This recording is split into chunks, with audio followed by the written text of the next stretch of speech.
Hello and welcome to College Football Predictions Week 14, 2024. Last week we went 2-3. We should have been 3-2.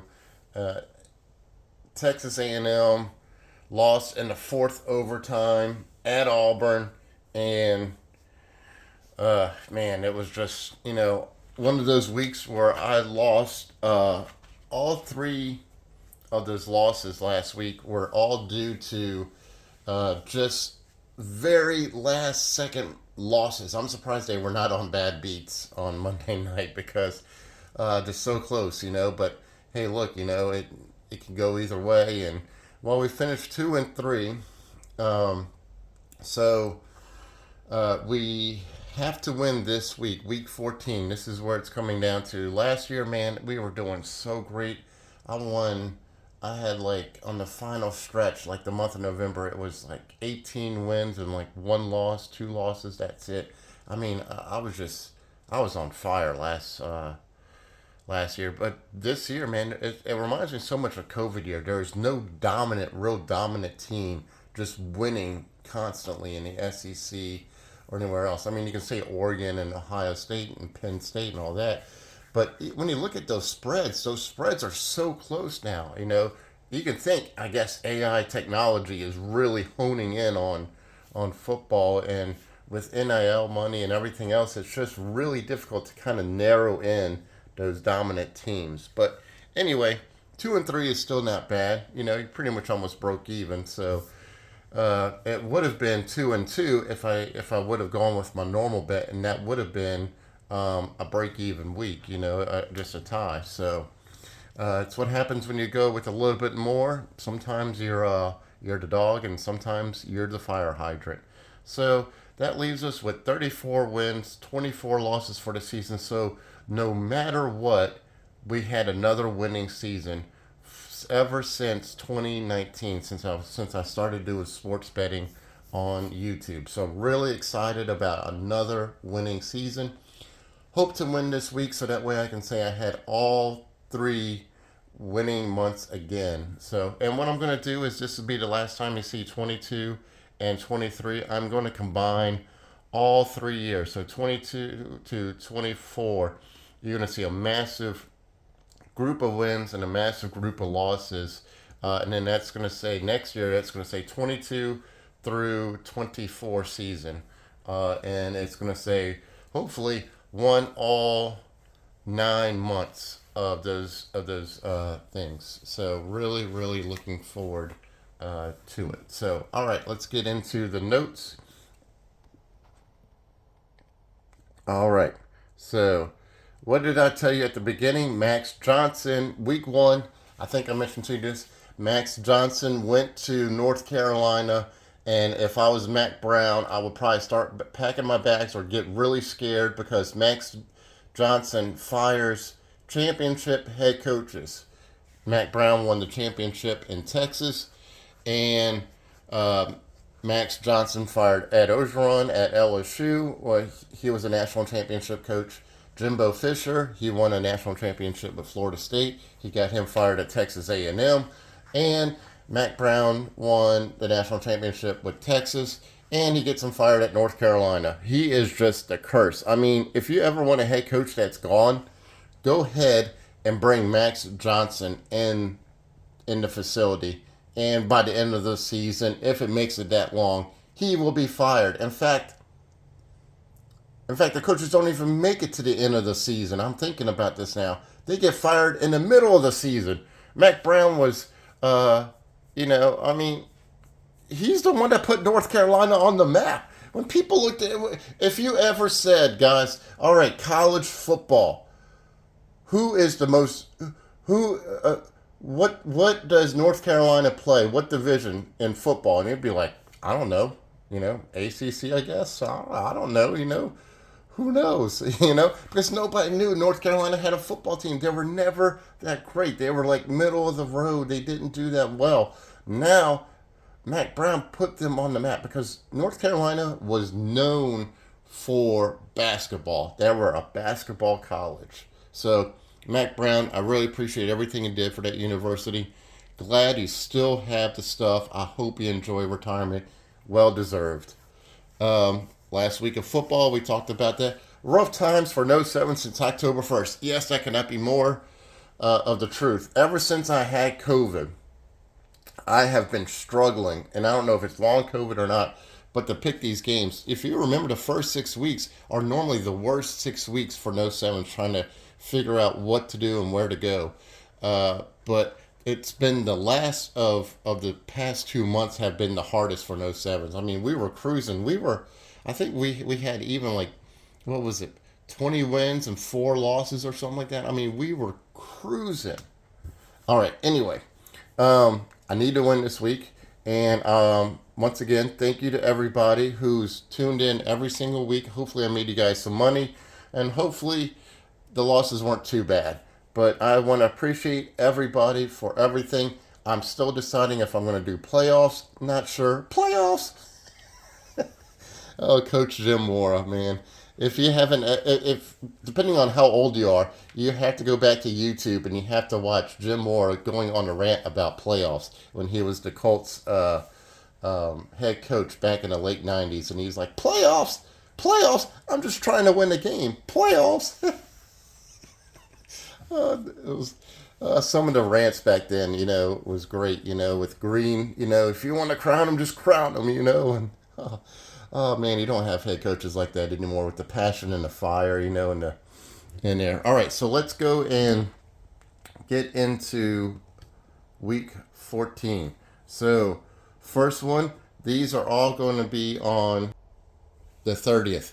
So these are all going to be on the 30th on Saturday. So the first one we have three. The first 3 games are at 11 a.m. One's on Fox, the other one's on ABC, and the other one is on ESPN. Sorry, the handwriting is not the best. I was trying to write this while the board was standing up, so it's not the best. I did not write this on a flat surface, so apologize about the handwriting. Michigan at Ohio State. I have become a Michigan hater, probably for a very long time, because Michigan and Tom Brady, which I cannot stand no more. I didn't like him really before, but I was starting to grow on him now that he retired. But he and Michigan teamed up and flipped Bryce Underwood, who was the number 1 quarterback going to LSU, and at the last second last week flipped him to Michigan. And supposedly he's going to get paid $10.5 million to go to college and play football. What is going on with college football? I used to love college football when it was about, playing good, playing for the game, playing for what it was. And, you play well to bump up your draft stock to go into the NFL. And that's the reason why you played so well. Now you're trying to tell me that Bryce Underwood, this new quarterback, is going to get paid over 10.5. And now there's rumors that he's going to get paid close to $12 million for 4 years of college football. That is totally insane for a college football player to be making almost $12 million to go to college and to play football. I don't know. I guess I'm just old school. You guys can destroy me in the comments and say, you don't understand the NIL. Whatever. That's all I gotta say. I like college football for its purity. Play the football game. We're not here to make business decisions. That's for the NFL. But as I digress, let's get into this game. So you already know where I'm going to go with this game because I cannot stand Michigan anymore. So Ohio State is minus 21. They're the number 2 team in the land. They are playing really good football. They destroyed Indiana last week. A lot of people are saying that Indiana should not even be near the playoffs after that disastrous performance. And I kind of figured that's where this was going to go with the Ohio State-Indiana game. I should have put it on the board last week, and I did not. But this one is definitely going on the board. Ohio State is minus 21. Ohio State, this is a bitter rival game. It's usually a pretty close game. They don't like each other. But Ohio State is going to come in here. They have to win this game in order because everything is in front of them. Michigan is going to try to play spoiler. But I think this is going to be just like the Indiana game. I think Ohio State's going to be somewhere in the upper 30s, lower 40s. Michigan's going to be in the mid-teens somewhere. So this is going to be a close game as far as point spreads go. But as far as the game, Ohio State is going to win this game flat out. But I'm going to go ahead and take Ohio State minus 21, but it is going to be a really close point spread. So let's go ahead and lock it in. And this is all on determination that Michigan does not go into the 20s. If they go into the 20s with this, then it is going to be a really close game. In fact, I might be on the losing side of this point spread. But we shall see. Let's hopefully Ohio State just shuts them down and goes from there. So really hoping so. All right, next up is Tennessee at Vandy, 11 a.m. ABC. This game could really go in any direction. Vandy is playing really good football. They played LSU really well last week, and this is 11 a.m. game at ABC. Tennessee has a chance to win this game and have everything in front of them because of all the other losses.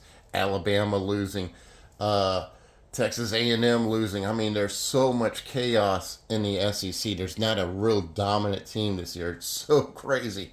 And Tennessee has a chance if they win this game and they have some help from. I don't think they need help. Ole Miss lost last week to Florida. So if Tennessee wins this game and win this game convincingly, they can make it into the playoffs. Think about that. That is pretty crazy. So Tennessee's minus 11 in this game. Tennessee normally never covers. I picked UTEP to cover the spread. That was further from the truth. That was 56-0. I could not have gotten that one more wrong last week. But that was the first cover Tennessee had since, I think it was the third week of September. Vandy's playing really good football. Vandy could upset them here. They're playing in Vandy, so this is this is going to be really interesting. But I really like Vandy plus 11. I like Vandy to play this game really tough. Tennessee is going to squeak it out, but it is going to be very close because Vandy can play spoiler here. They're going to a bowl game too, but man, they would really like to upset the chances of Tennessee going to the playoffs. So let's take Vandy plus 11. All right, there it is. Vandy plus 11. Oh, while I'm making these picks, it is Thanksgiving morning. I want to just tell everybody that I am thankful for all my subscribers. I'm thankful that I can keep on doing this. And I didn't put it on the board, but I am going to go with Tulane to win the game as a money line today. That's my bonus pick to you guys. So I am picking Tulane for the first time ever. It's not on the board, so I can't make it official, but I am picking Tulane today for Thanksgiving. All right. South Carolina at Clemson, minus 2.5. This is another 11 a.m. game on Saturday. All my games are on Saturday. This is where you need 3 TVs, just like No Sevens has over here. And he's trying to be a good person and not go buy a 100-inch TV for Black Friday. South Carolina is playing Clemson, and South Carolina is a red-hot team right now. Clemson is also doing well, but they're flying underneath the radar. That's what makes Clemson kind of scary. This is going to be a very close game as far as just the matchup goes, but South Carolina has everything in front of them, and when they're playing and when they're focused, if they played focus all 4 quarters, this team would be undefeated right now. I mean, they come in there and they can beat anybody, as long as they go in there and they play the 4th quarter well. And Clemson is finally gelling together. Clemson needs to win this game in order to keep making that push for the playoffs. We shall see. This is going to be pretty much who wins this game is going to have a leg up in who's going to make the 12-team playoff this time this year. So who do I like? At minus 2.5, this is a pick'em game, really. So who do I like? And who do I think who has the greater strength right now? that would be South Carolina to me because of who they played and who they beat throughout the whole entire season. So I really like South Carolina to come in here, focus, play all 4 quarters, and win this game. So I like South Carolina plus 2.5. I'm going to take that, bump it up to +3. I'm going to buy up that half a point. So that way it's South Carolina +3, and we're going to lock it in. Okay, it's locked in. Here we go. All right. And Notre Dame -7.5 at USC, 2:30 p.m. on CBS. This is the classic game that Notre Dame plays every year.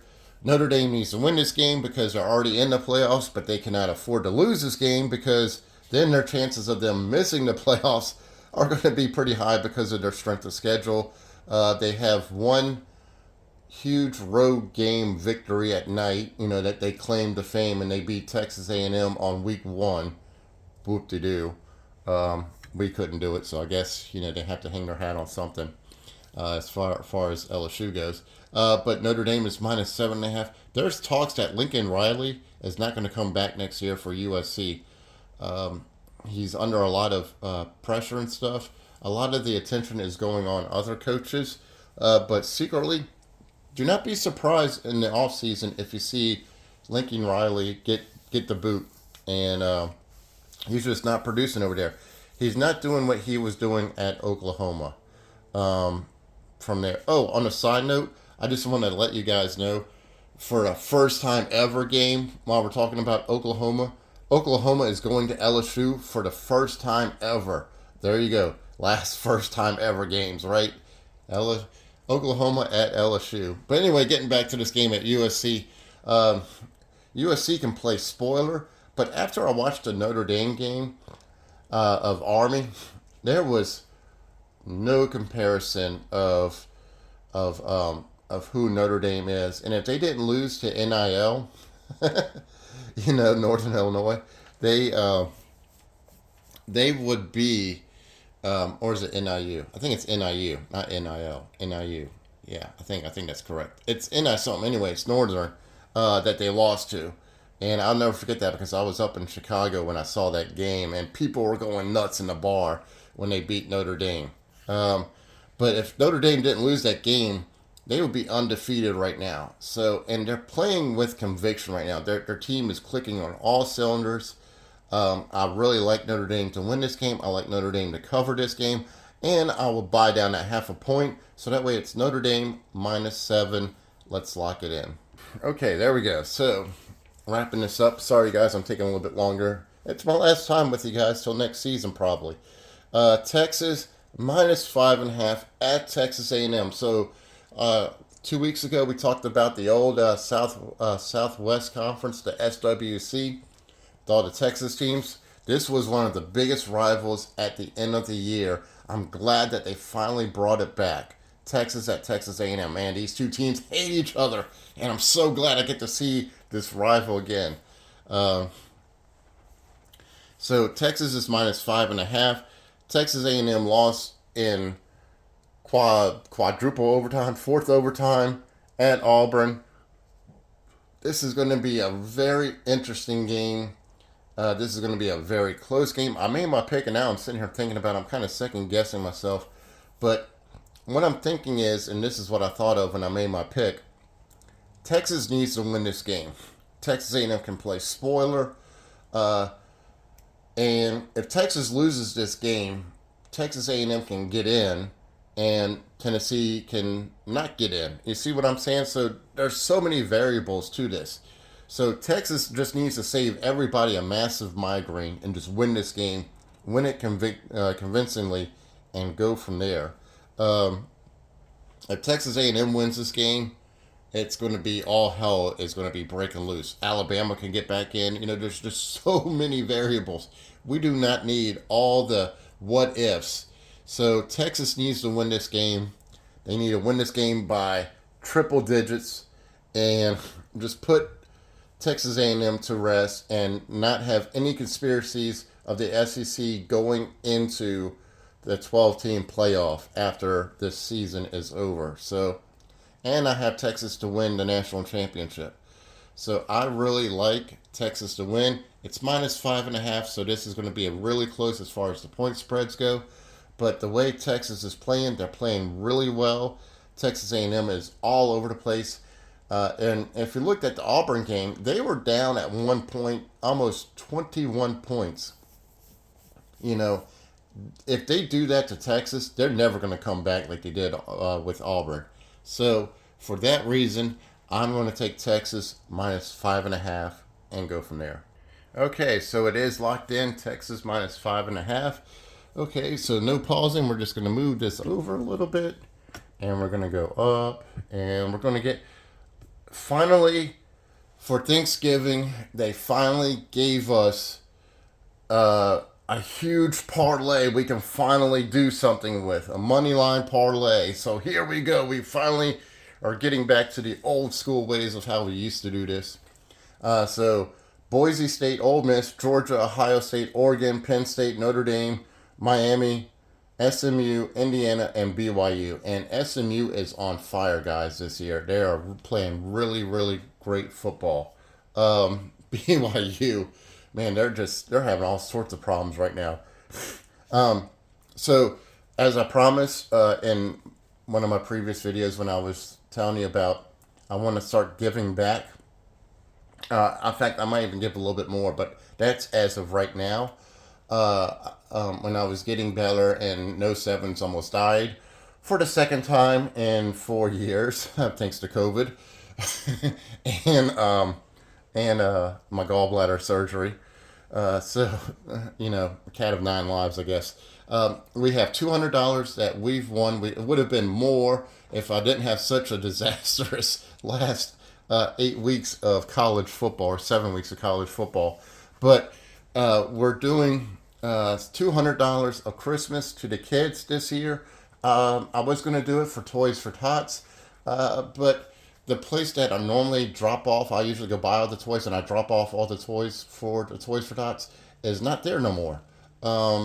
They have another place, I think, that does Toys for Tots. So it's either going to be Toys for Tots, or they have a local church over here where you can pick out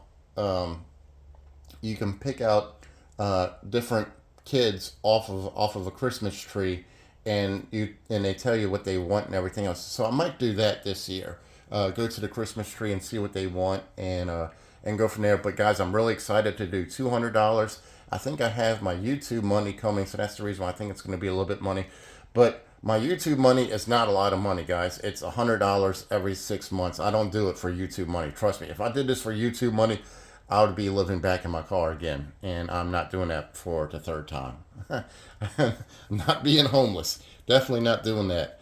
But guys, I just want to say thank you for everything. I am so grateful. Glad I can finish this on Thanksgiving Day. I appreciate every one of y'all. I have a casino update I want to do with you guys, and I have a new craps video that's getting ready to be released. So many things that are going to be taking place in the new year, and I'm so looking forward to it. So we'll see about week 1 of the playoffs and go from there. I'll figure it out. But guys, I wish you guys all the luck. I appreciate the journey. If you guys are with me all the way from week 1 to week 14, it's been an incredible ride. 34 wins, 24 losses. If we can get these 5 wins, we would be at 39-24. What an amazing season that would be. And as you can see, it'll be better than all the losses that we had before, but we were in the 40s. So we shall see. But guys, anyway, I don't want to take up any more of your time. Go have a great Thanksgiving, and No Sevens. We'll see you sometime in the future. So have a great time. Enjoy football this weekend and be safe out there traveling.